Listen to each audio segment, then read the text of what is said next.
ನಮಸ್ಕಾರ. ನಾನು ಅಜಯ್ ಹಿರೇಮಠ ಅಂತ. ಇವತ್ತಿನ ದಿವಸ ನಿಮ್ಮ ನ್ಯೂಸ್ನಲ್ಲಿ ಪ್ರಕಟಣೆ ಮಾಡೋಕ್ಕೋಸ್ಕರ ಶ್ರೀ ವೀರಭದ್ರೇಶ್ವರ ದೇವಸ್ಥಾನ ಹಾಗೂ ಸದ್ಭಕ್ತ ಮಂಡಳಿ ವತಿಯಿಂದ ಶ್ರೀ ಸಿದ್ಧಾರೂಢ ಸ್ವಾಮೀಜಿ ಮಠದಲ್ಲಿ ಶಿವರಾತ್ರಿ ಅಂಗವಾಗಿ ಜರುಗುವ ಜಾತ್ರಾ ಮಹೋತ್ಸವದಲ್ಲಿ 2 ದಿನ ದಿನಾಂಕ 15 ಹಾಗೂ 16ರಂದು ಫೆಬ್ರವರಿ 2026ರಂದು ಮಹಾಪ್ರಸಾದ ಕಾರ್ಯಕ್ರಮ ಹಮ್ಮಿಕೊಂಡಿದ್ದಾರೆ. ವಿವರಣೆಯನ್ನು ಈ ಮನವಿ ಪತ್ರಿಕೆಯೊಂದರಲ್ಲಿ ಲಗತ್ತಿಸಿದ್ದಾರೆ.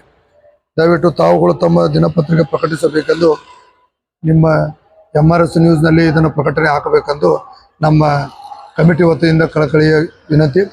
ಆ ಕಾರ್ಯಕ್ರಮದಲ್ಲಿ ಕರ್ನಾಟಕ ಸುಪ್ರಸಿದ್ಧ ಬಿಗ್ ಮಿಶ್ರಾ ಇವರ ತಯಾರಿಸಿದ್ದು 11 ಕ್ವಿಂಟಲ್ 50 kg ಅಕ್ಕಿ ಹಿಟ್ಟಿನಿಂದ ತಯಾರಿಸಿದ ಸ್ಪೆಷಲ್ ಹಿಟ್ಟು ದೋಸಾ, ಬಟಾಟಾ ಬಾಜಿ, ಕೊಬ್ಬರಿ ಚಟ್ನಿ. ಈ ಪ್ರಸಾದವನ್ನು ಕುಸಗೋಲ್ ರೋಡ್ನಲ್ಲಿ ಸುಪ್ರಸಿದ್ಧ ದಾವಣಗೆರೆ ಬೆಣ್ಣೆ ದೋಸೆ ಡಿಲೈಟ್ ಮಾಲಕರು ಶ್ರೀ ವೀರೇಶ್ ಮತ್ತಿಗಟ್ಟಿ, ವೀರೇಶ್ ನೂಲಿ ತಂಡದವರು ತಯಾರಿಸಿ ಕೊಡುತ್ತಿದ್ದಾರೆ.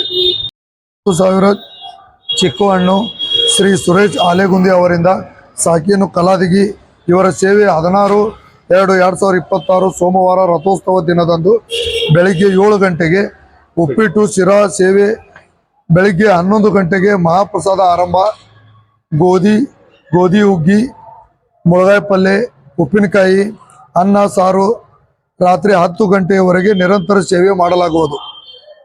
ತಾವುಗಳು ಗದ್ದುಗೆ ದರ್ಶನ ಆಶೀರ್ವಾದ ಪಡೆದುಕೊಂಡು ಪ್ರಸಾದ ಸ್ವೀಕರಿಸಬೇಕು. ಶ್ರೀ ಸಿದ್ಧಾರೂಢ ಸ್ವಾಮಿ ಕೈಲಾಸ ಮಂಟಪದ ಹಿಂದುಗಡೆ ಹಾಕಿದ ಭವ್ಯ ಪೆಂಡಾಲದಲ್ಲಿ ಈ ಮಹಾಪ್ರಸಾದ ವಿತರಣೆ ಮಾಡಲಾಗುವುದು. ಈ ಸುಸಂಧಿ ಕಳೆದುಕೊಳ್ಳದೆ ಸದ್ಭಕ್ತರು ಶ್ರೀಮಠಕ್ಕೆ ಆಗಮಿಸಿ ಉಭಯ ಶ್ರೀಗಳ ಆಶೀರ್ವಾದಗಳಿಗೆ ಪಾತ್ರರಾಗಲು ವಿನಂತಿ. ತಮ್ಮ ಸೇವಾದಿಗಳು ಶ್ರೀ ವೀರಭದ್ರೇಶ್ವರ ದೇವಸ್ಥಾನ ಟ್ರಸ್ಟ್ ಕಮಿಟಿ ಹಾಗೂ ಸದ್ಭಕ್ತ ಮಂಡಳಿ ಹಳೆ ಹುಬ್ಬಳ್ಳಿ ವತಿಯಿಂದ ಇವೆಲ್ಲ ಕಾರ್ಯಕ್ರಮ ಹಾಗೂ ಪ್ರಸಾದ ವಿತರಣೆ ಮಾಡ್ತಾ ಇದ್ದಾರೆ. ಆದ ಕಾರಣ ಹುಬ್ಬಳ್ಳಿ ಅನ್ನದೇ ಆಜುಬಾಜು ಹಳ್ಳಿಗಳು ಅನ್ನದೇ ಎಲ್ಲ ಸದ್ಭಕ್ತರು ಬಂದು ಅಜ್ಜನ ಕೃಪೆಗೆ ಪಾತ್ರರಾಗಿ ಆಶೀರ್ವಾದ ಸ್ವೀಕರಿಸಿ ಪ್ರಸಾದವನ್ನು ಸ್ವೀಕರಿಸಬೇಕೆಂದೇಳಿ ತಮ್ಮಲ್ಲಿ ಕಳಕಳಿಯ ವಿನಂತಿ ಮಾಡಿಕೊಳ್ತಾ ಇದ್ದೀನಿ. ನಮಸ್ಕಾರ.